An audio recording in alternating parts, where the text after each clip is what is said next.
السلام علیکم۔ سنیے ایک روٹی۔ اس کی رائٹر ہے راحیلہ شاہ۔ امی امی، عارفہ بیگم بے لگام بیل کی طرح دندناتی ہوئی ماں کے کمرے میں گھس کر پکارنے لگی تو عابدہ بی بی نے گھور کر اسے دیکھا، لیکن وہ لاپرواہی سے بولنے لگی، امی آپ کو پتہ ہے بھابھی ابھی ابھی ہی میکے سے آئی ہے اور اب کچن میں کھڑے کھڑے بریانی پر ہاتھ صاف کر رہی ہے۔ عارفہ نے چھوٹی آنکھیں گھما گھما کر ماں کو اطلاع دی تو عابدہ بی بی جلدی سے اٹھ بیٹھی۔ کیا؟ آنکھیں پوری کھول کر بیٹی کو دیکھا۔ ارے ماں کے گھر میں قحط پڑ گیا تھا کیا؟ ابھی آئی ہے اور ابھی ہی بریانی کھانے بیٹھ گئی۔ عابدہ کو فوراً غصہ چڑھ گیا۔ عارفہ نے جب دیکھا کہ ماں فل فارم میں آ چکی ہے تو ہاتھ جھاڑتی ہوئی کمرے سے باہر نکل گئی۔ ارے او ندیدوں کی اولاد! عابدہ کچن کے دروازے پر کھڑی ہو کر چیخی تو لائبہ کا منہ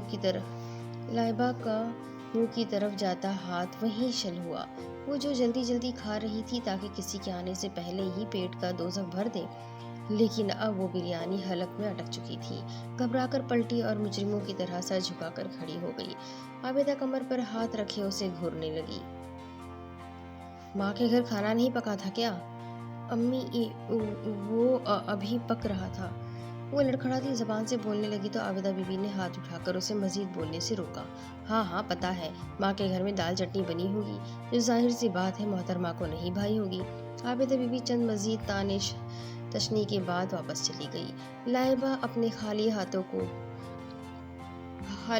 کو ہونٹ کاٹتے ہوئے دیکھنے لگی۔ آنسو اب گالوں سے ہوتے ہوئے اس کے ہاتھوں پر گرنے لگے۔ اس سے پہلے کہ وہ مزید وہاں کھڑی رہ کر اپنے نصیب کو روتی، ارمغان کے رونے کی آواز سن کر وہ بھاگتی ہوئی کچن سے نکلی۔ ماں جی کتنی روٹیاں بناؤں؟ بہو نے کچن سے آواز دے کر اپنی ساس سے سوال کیا اور پھر ان کے کچھ بولنے سے پہلے ہی وہ بول اٹھی۔ 4 روٹیاں کافی ہوں گی، لائبہ تو ویسے بھی گھر جا رہی ہے، باقی 4 روٹیاں ہمارے لیے کافی ہے۔ اس نے چونک کر بہو کی جانب دیکھا لیکن اس نے دھیان نہیں دیا۔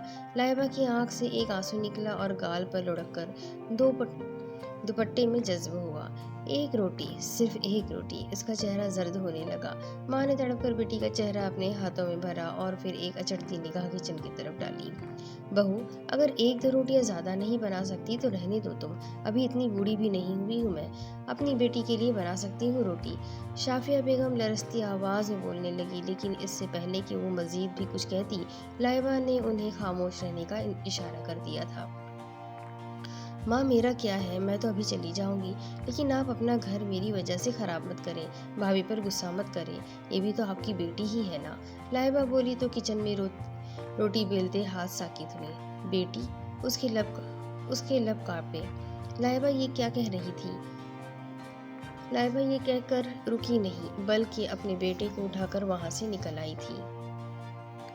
اسی گلی میں ہی سسرال تھا، اس لیے اکیلے ہی آتی جاتی تھی۔ گھر پہنچ کر ارمغان کو فیڈ کرا کر سلا دیا تو اچانک خالی معدہ دہائیاں دینے لگا۔ نومولود بچے کو فیڈ کرانے والی ماں کو تو ویسے بھی بھوک زیادہ ہی لگتی ہے، اوپر سے ناشتہ بھی برائے نام کیا تھا۔ چند لمحے تذبذب میں رہنے کے بعد اٹھی اور دبے پاؤں کچن میں چلی آئی۔ کچن میں بریانی کی مسحور کن خوشبو نے اس کی بھوک اور چمکا دی۔ وہ وہیں کچن میں ہی جلدی جلدی بریانی کھانے لگی اور اسے پتہ ہی نہیں چلا کہ کب نند کی تیز نگاہیں اس کو دیکھ چکی تھی۔ عابدہ بی بی اسکول میں ہیڈ مسٹریس تھی، بیٹا بھی سرکاری ملازم تھا اور کافی معقول تنخواہ لیتا تھا۔ اس کے علاوہ شوہر زمینیں سنبھالتا تھا اور ہر سال بہت اچھی فصل بھی ہوتی تھی اور صرف فصل سے ملنے والی آمدنی بھی پورے گھر کی ضرورتیں پوری کرنے کے لیے کافی تھی۔ غرض یہ کہ چھوٹا سا کنبہ ایک خوشحال زندگی گزار رہا تھا۔ جب بیٹے کے سر پر صحرا سجانے کا وقت آیا تو عابدہ بی بی ایک غریب گھرانے کی کم پڑھی لکھی لائبہ کو بیاہ کر لائی تاکہ ساری زندگی ان کی مٹھی میں رہے۔